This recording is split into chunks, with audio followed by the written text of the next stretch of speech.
Hi hello കഥ and ക്യാമറയുടെ പുതിയൊരു വീഡിയോയിലേക്ക് എല്ലാവർക്കും സ്വാഗതം. അപ്പോൾ 2-3 ദിവസമായി നമ്മളൊരു വീഡിയോ ഒക്കെ പോസ്റ്റ് ചെയ്തിട്ട്. അപ്പോൾ ഇന്നത്തെ ഈ ഒരു ചെയ്യാൻ പോണ വീഡിയോ ചെയ്യുന്നതിൻ്റെ മുന്നേ ഞാൻ കുറേ വട്ടം ആലോചിച്ചു, ഇത് ചെയ്യണോ, ഇത് ചെയ്യേണ്ട ആവശ്യമുണ്ടോ, ഇതിൻ്റെ റെലവൻസ് എന്താ എന്നുള്ളത്. കാരണം നമ്മുടെ ചാനൽ എന്ന് പറയുന്നത് സിനിമകളെക്കുറിച്ചുള്ള റിവ്യൂ, സിനിമകളെക്കുറിച്ചും സിനിമകളുടെ അപ്ഡേറ്റ്സും റിയാക്ഷൻസും ട്രെയിലർ, കാരണം സിനിമേനെ അസോസിയേറ്റ് ചെയ്തിട്ടുള്ള കാര്യങ്ങളാണ് നമ്മുടെ ചാനലിൽ കൂടുതൽ നമ്മൾ സംസാരിക്കാൻ നോക്കുന്നത്. കഥ ആൻഡ് ക്യാമറ, അതുകൊണ്ടാണ് ആ പേര് പോലും ഇട്ടിട്ടുള്ളത്. അപ്പോൾ ഇങ്ങനത്തെ ഒരു ടോപ്പിക്ക് ഞാൻ സംസാരിക്കണോ വേണ്ടേ എന്നുള്ളൊരു കൺഫ്യൂഷനായിരുന്നു. പിന്നെ എനിക്ക് മനസ്സിലായി, ഓക്കെ, ഇത് ഡിസ്കസ് ചെയ്യേണ്ട ഒരു ടോപ്പിക് തന്നെയാണ്, എല്ലാവരിലേക്കും എത്തിക്കേണ്ട ഒരു ടോപ്പിക്കാണ്. എല്ലാവർക്കും ഓൾറെഡി അറിയാം, പക്ഷേ എന്നാലും എൻ്റെ ഒരു ഒപ്പീനിയൻ ഷെയർ ചെയ്യാൻ പറ്റുന്ന ഒരു പ്ലാറ്റ്ഫോമാണിത് എന്ന് ഞാൻ മനസ്സിലാക്കി. സോ എൻ്റെ തമ്മിൽ കണ്ടിട്ടുള്ളവർക്ക് മനസ്സിലായിട്ടുണ്ടാവും, it's all about national award. National award വലിയ രീതിയിലുള്ളൊരു കോമഡി പീസായിട്ട് മാറിക്കൊണ്ടിരിക്കുക. അപ്പോൾ 2-3 ദിവസത്തിൻ്റെ ഇടയിൽ ഈ നടന്ന കാര്യങ്ങളൊക്കെ ഞാൻ കാണുന്നുണ്ട്, കുറേ അതിനെപ്പറ്റി ആലോചിച്ചു, കുറേ ആൾക്കാരുടെ ഒരു പേഴ്സ്പെക്റ്റീവ്സ് ഞാൻ മനസ്സിലാക്കിയതെന്ന്. സോ അങ്ങനെയാണ് ഇന്നത്തെ വീഡിയോയിലേക്ക് എത്തണേ. നമുക്ക് വീഡിയോയിലേക്ക് ഡയറക്റ്റായിട്ട് പോകാം, വേറെ ഒരു പരിപാടിയും പറയണില്ല. സോ എവിടെ നിന്ന് തുടങ്ങണം എന്നുള്ളത് എനിക്ക് പ്രോപ്പറായിട്ട് അറിയില്ല, ഞാനിത് റാൻഡം അങ്ങനെ അങ്ങ് പോവുകയാണ്. അപ്പോൾ നമുക്ക് ജവാൻ എന്ന് പറഞ്ഞ മൂവിയിൽ നിന്ന് ആദ്യം തുടങ്ങാം. ഷാറൂഖ് ഖാൻ എൻ്റെ ഒരു ഫേവറേറ്റ് ആക്ടറാണ് ഷാറൂഖ് ഖാൻ എന്ന് പറയുന്നത്. ആളുടെ സിനിമകളൊക്കെ നല്ല രീതിയിൽ ആസ്വദിക്കാറുണ്ട് ഞാൻ. ആളുടെ കൊമേഴ്ഷ്യൽ മൂവീസ് ആണെങ്കിൽ പോലും ഇപ്പോൾ ലാസ്റ്റ് ഇറങ്ങിയ പഠാൻ എനിക്ക് ഒട്ടും ഇഷ്ടപ്പെട്ടിട്ടില്ല. അത് ഞാൻ ഇതിൻ്റെ മുന്നേയും ഒരു വീഡിയോയിൽ ഞാൻ പറഞ്ഞിട്ടുണ്ടെന്നാണ് എൻ്റെ വിശ്വാസം. ജവാനിലേക്ക് വന്ന സമയത്ത് ഇപ്പം വെറുതെ ഇരുന്നിട്ട് ഒരു ടൈം പാസിനൊരു മൂവി കാണുകയാണെന്നുണ്ടെങ്കിൽ അത്രേ ഉള്ളൂ ജവാൻ എന്ന് പറയുന്ന മൂവി. ആ ഒരു രീതിയിലേ ഞാൻ കണ്ടിട്ടുള്ളൂ. ആൻഡ് 2-3 ദിവസം മുന്നേ, 4 ദിവസം മുന്നേ ഈ അവാർഡ് പ്രഖ്യാപിച്ച സമയത്ത് ഞാൻ ഞെട്ടിപ്പോയി. കുറേ സ്ഥലത്ത് വെറുതെ തള്ളി മറച്ചിരുന്നു, ഓസ്കാറിന് അയക്കണം, നാഷണൽ അവാർഡിന് അയക്കണം. അപ്പോൾ അന്നൊക്കെ ഞാൻ ഇത് കേട്ടിട്ട് ചിരിച്ച് ഞാൻ അങ്ങനെ വിചാരിക്കരുന്നു, ഇവനൊക്കെ ഇങ്ങനെയൊക്കെ മണ്ടത്തരം പറയാൻ തുടങ്ങി എന്നുള്ളത്. അപ്പോഴും എനിക്കിതിൻ്റെ ഒരു സത്യാവസ്ഥ മനസ്സിലായിട്ടുണ്ടായിരുന്നു. ഈ ഒരു സംഭവം കണ്ടപ്പോൾ ഞാനാകെ ഞെട്ടിപ്പോയി, ഇതൊക്കെ ഇത്ര സീരിയസ് ആയിട്ടാണോ പറയണതെന്നുള്ള. ആൻഡ് വിശ്വസിക്കാൻ പറ്റാത്ത കാര്യം എന്താണെന്ന് വെച്ച് കഴിഞ്ഞാൽ, ഷാറൂഖ് ഖാൻ ജവാൻ എന്ന് പറഞ്ഞ മൂവിയിലെ ഏതോ ഒരു ക്യാരക്ടർ, അത് ഏതാ എനിക്കറിയില്ല, നിങ്ങൾക്ക് അറിയാമെന്നുണ്ടെങ്കിൽ നിങ്ങൾ മെൻഷൻ ചെയ്യൂ, അതിനാണ് ബെസ്റ്റ് ആക്ടർ അവാർഡ് കിട്ടിയിട്ടുള്ളത്. എന്തുകൊണ്ട് എന്ത് അടിസ്ഥാനത്തിലാണ് അതിന് ബെസ്റ്റ് ആക്ടർ അവാർഡ് കൊടുത്തിട്ടുള്ളതെന്ന് എനിക്ക് മനസ്സിലാവണില്ല. It's still a confusion. അത് എന്തുകൊണ്ട്? ഇപ്പം ഒരു സെക്കൻഡ്, ജവാൻ അവിടെ നിൽക്കട്ടെ, ഷാറൂഖ് ഖാൻ ഇവിടെ ബെസ്റ്റ് ആക്ടർ അവാർഡ് കൊടുത്തു എന്നുണ്ടെങ്കിൽ എന്തുകൊണ്ട് വിജയ്ക്ക്, ഇത് വിജയ് ഫാൻസ് അല്ലെങ്കിൽ ഷാറൂഖ് ഖാൻ ഫാൻസ് വന്നിട്ട് ഇനി ഓരോന്ന് പറയാൻ നിൽക്കണ്ട, ഇത് ഇനി വിജയ് ഫാൻസിനെ സപ്പോർട്ട് ചെയ്യുക അല്ലെങ്കിൽ വിജയിനെ സപ്പോർട്ട് ചെയ്യുക പറയരുത്. ഇത് എനിക്ക് തോന്നിയിട്ടുള്ളൊരു കാര്യമാണ്. ഷാറൂഖ് ഖാൻ ഇവിടെ അവാർഡ് കൊടുക്കുമ്പോൾ എന്തുകൊണ്ട് അന്ന് മെർസലിന് വിജയ്ക്ക് അവാർഡ് കൊടുത്തില്ല? ഇതിനെക്കാട് ക്വാളിറ്റി പടമായിരുന്നല്ലോ മെർസൽ, ഇതിനെക്കാട് ക്വാളിറ്റി പെർഫോമൻസ് ആയിരുന്നല്ലോ മെർസലിൽ. ആ അച്ഛനായിട്ടുള്ള ചെയ്തിട്ടുള്ള ക്യാരക്ടറൊക്കെ, ആ ഹോസ്പിറ്റൽ സീനൊക്കെ സൂപ്പറായിരുന്നു. അത് എത്ര വിജയ് ആക്ട് ചെയ്യില്ല, അങ്ങനെയാണ് ഇങ്ങനെയാണെന്ന് പറയുന്ന ആൾക്കാരുണ്ടെങ്കിൽ കൂടി ആ ഒരു സീൻ ഇപ്പോഴത്തെ ജവാനായിട്ട് കമ്പയർ ചെയ്യുന്ന സമയത്ത് കിടിലൻ തന്നെയായിരുന്നു. അല്ല എന്ന് പറഞ്ഞാൽ എത്ര പേരുണ്ടാവും? എനിക്ക് തോന്നുന്നു വളരെ കുറവായിരിക്കും. ഞാൻ പറഞ്ഞ ഈ ഒരു സീൻ, ഈ ഒരു സംഭവം ഞാൻ സെറ്റ് ചെയ്തിട്ടാണ് പറഞ്ഞു കേട്ടോ, സ്റ്റാൻഡേർഡ്. ഷാറൂഖ് ഖാൻ ഇവിടെ അഭിനയിച്ച് വെച്ച ഈ സാധനത്തിനെക്കാളും എത്രയോ മുകളിൽ നിൽക്കുന്ന സാധനമാണ് വിജയുടെ. എന്താ അതിന് അവാർഡ് കൊടുക്കാൻ പറ്റാഞ്ഞേ? അത് പോയി, അതൊക്കെ ഓഫ് ടോപ്പിക്, അതൊന്നും പറയേണ്ട ആവശ്യമില്ല. വളരെയധികം മോശമായിട്ടുള്ള ഒരു അവാർഡ് ഡിസ്ട്രിബ്യൂഷനാണ് നടന്നിട്ടുള്ളത്. പൃഥ്വിരാജ് ആളുടെ 16 years, ഇതിപ്പോൾ നമ്മളെ കേരളത്തിൻ്റെ സൈഡിൽ നിന്ന് റെപ്രസെൻറ്റ് ചെയ്തിട്ടുള്ള ഒരു മൂവിയായിരുന്നു ആടുജീവിതം, ഗോട്ട് ലൈഫ് എന്ന് പറയുന്നത്.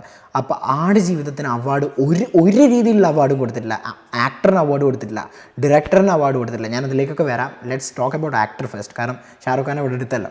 അപ്പോൾ ആളുടെ 16 വർഷം ഇതിനു വേണ്ടി സ്പെൻഡ് ചെയ്ത്, ആ 16 വർഷത്തിൻ്റെ ഇടയിൽ കുറേ സംഭവങ്ങൾ സംഭവിച്ചു. ആൾ വേറെ സിനിമകൾ അഭിനയിച്ചു. എന്നാലും ഡെഡിക്കേറ്റഡ് ആയിട്ട് ആൾ 3-4 വർഷം ഡയറ്റ് എടുത്തിട്ട്, ചില സമയത്ത് ഭക്ഷണം, ആളെന്നെ ഇൻ്റർവ്യൂവിൽ പറഞ്ഞിട്ടുണ്ട്, ആളെ കൂടെയുള്ള ആൾക്കാരും പറഞ്ഞിട്ടുണ്ട്, ഭക്ഷണം സ്കിപ്പ് ചെയ്ത് ആ ഒരു ക്യാരക്ടർ ആവാൻ വേണ്ടി അത്രയും എഫേർട്ട് എടുത്ത് അത്രയും കാര്യങ്ങൾ ചെയ്ത ആൾ നല്ല സൂപ്പറായിട്ട് പെർഫോം ചെയ്തിട്ടുള്ള പടത്തിന് ആൾക്ക് അവാർഡ് കിട്ടിയില്ല.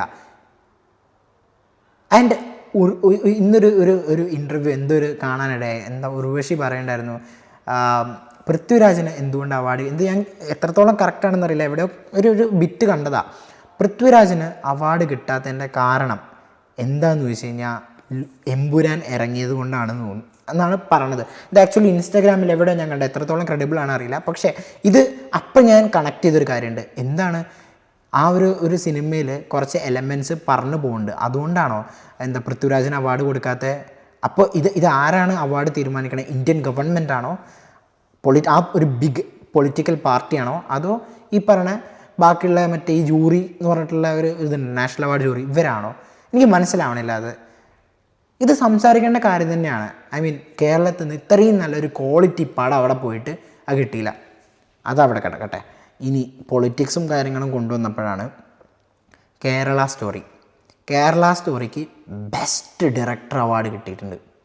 നല്ല കിഡിലൻ ഡിസിഷനാണ് എന്തായാലും അവരെടുത്തിട്ടുള്ളത്. എന്ത് തേങ്ങയ്ക്കാണ് അയാൾക്ക് ബെസ്റ്റ് ഡയറക്ടർ അവാർഡ് കൊടുത്തിട്ടുള്ളതെന്നാ അതിൻ്റെ ചെയർമാൻ ഇന്നലെയൊക്കെ ആയിട്ട് വീഡിയോസ് കുറേ ഔട്ടായിട്ടുണ്ട്. ചെയർമാൻ പറഞ്ഞ കാര്യം, ഒരു ഡയറക്ടർ എന്ന് പറയുന്ന ആൾ ഒരു ഇങ്ങനത്തെ ഒരു കോണ്ടൻറ്റ് എത്ര കഷ്ടപ്പെട്ടിട്ടായിരിക്കും ആളത് സ്ക്രീനിൽ കൊണ്ടുവന്നിട്ടുണ്ടാവുക. അതിനൊരു ധൈര്യം, ആ ഒരു ധൈര്യം അല്ലെങ്കിൽ ആ ഒരു വിഷണറിക്കാണ് അവാർഡ് കൊടുത്തിട്ടുള്ളത്. എന്ത് തേങ്ങ വിഷൻ അയാൾക്കുള്ളത്?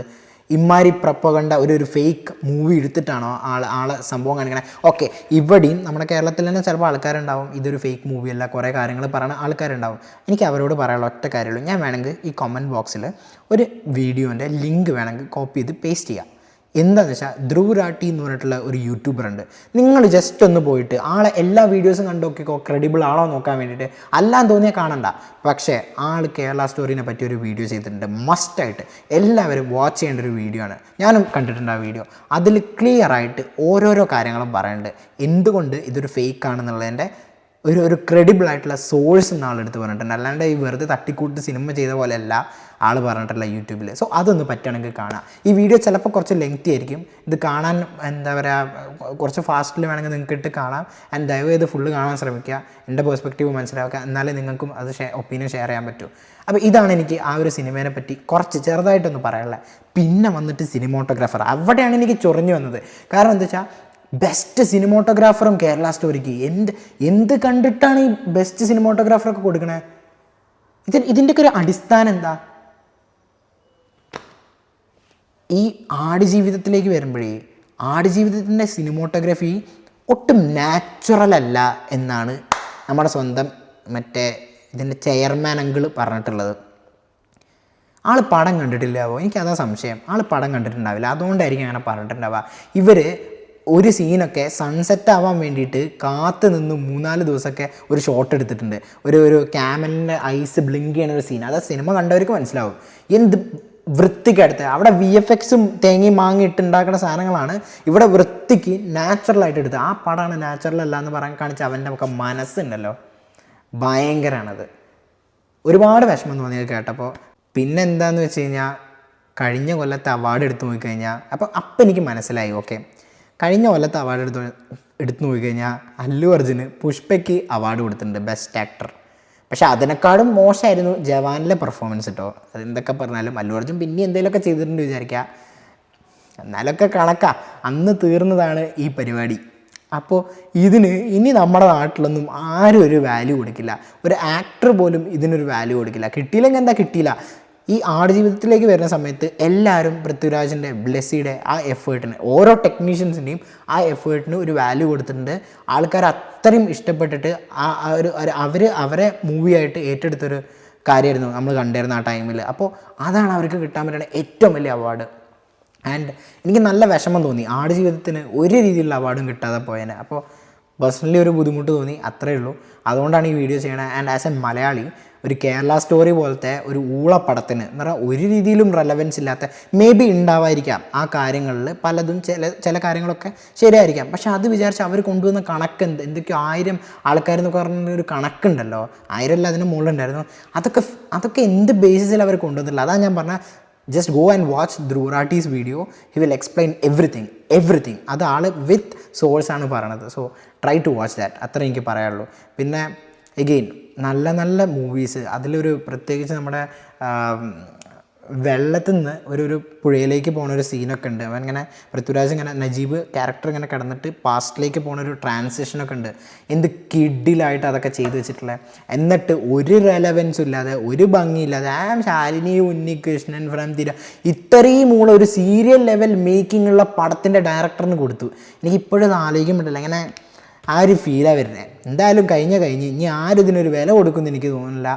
ആൻഡ് കേരളത്തിൽ നിന്നായിട്ട് നമ്മളെ റെപ്രസെൻറ്റ് ചെയ്ത് പോകുന്ന ഒരു പടത്തിന് അതും ഇതിപ്പം ഓക്കെ ഒരു സാധാ പടമാണെങ്കിൽ നമുക്ക് പറയേണ്ട ആവശ്യമില്ല, എന്നാലും ഒരു ക്വാളിറ്റി ടോപ്പ് നോച്ച് ക്വാളിറ്റി ഇല്ല, അതും അത്രയും എഫേർട്ട് എടുത്താൽ മറ്റേ ഡെസേർട്ടിലേക്ക് സീന് വന്നിട്ട് മണൽ അടിക്കണ കാറ്റത്ത് മണലൊക്കെ വരുന്ന സീനിൽ അവർ അത്രയും കഷ്ടപ്പെട്ട് ക്യാമറ മെയിൻറ്റെയിൻ ചെയ്ത് അത്രയും ആർട്ടിസ്റ്റുകൾ കുറേ പേരില്ല, ഒറ്റ ആളല്ല, ഞാൻ പറഞ്ഞ ടെക്നീഷ്യൻസും, സോറി അവിടെ മിസ്റ്റേക്ക് വന്നു, ടെക്നീഷ്യൻസും കാര്യങ്ങളൊക്കെ ഉണ്ടായി അവർ നിന്ന് ചെയ്ത വർക്കിന് ഒരു റെക്കഗ്നീഷനും അവാർഡ് സൈഡിൽ നിന്ന് മീൻ ഇത്രയും വലിയൊരു ജൂറീൻ്റെ കയ്യിൽ നിന്ന് കിട്ടിയില്ല എന്ന് പറയുമ്പോൾ അത് ഭയങ്കര മോശം തന്നെയാണ്.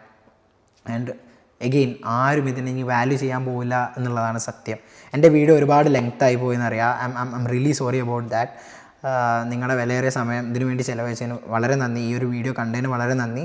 And do comment your opinion, നിങ്ങളെ പേഴ്സ്പെക്റ്റീവ് ഇതിൽ പറയൂ. ഡിസ്കസ് ചെയ്യേണ്ട ടോപ്പിക്കാണ്. സോ എനിക്ക് പറയാനുള്ള അത്രയേ ഉള്ളൂ. നിങ്ങളുടെ കാര്യങ്ങൾ നിങ്ങൾ കമൻറ്റ് ബോക്സിൽ നല്ല രീതിയിൽ കമൻറ്റ് ബോക്സ് യൂസ് ചെയ്യുക, നിങ്ങൾ ഷെയർ ചെയ്യുക.